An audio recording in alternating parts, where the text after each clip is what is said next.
Papaano daw ba natin malalaman kung sino-sino yung mga nagshi-share ng ating mga pino-post sa Facebook? Kasi kapag dito tayo sa ating, mismong, Facebook application mag-open ng, mga ito, hindi natin sila makikita or hindi nag appear yung mga names ng mga share ng ating mga Facebook post. So, ngayon ituturo ko sa inyo kung paano natin makikita kung sino-sino yung mga yan. Napakadali lang, exit lang tayo dito. And then dito tayo open ng ating Facebook sa browser, sa Chrome pwede din. Then, puntahan na natin yung pinost mo na gusto nating makita o naku-curious tayo kung sino-sino yung mga yun.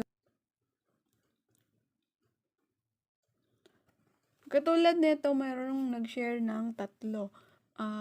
I-click lang natin yan, tapos scroll up, tapos eto 3 share, click ulit natin.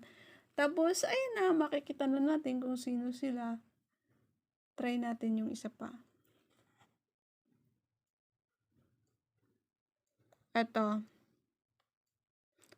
Charan! O 'di ba nakikita natin. Pero kung naka-PC ka naman kasi, mas madali mo lang siyang makita. Ganun lang din siya. Click mo lang makikita mo na siya kaagad. So, ganun lang mga ka-Echos. Thank you for watching. Bye!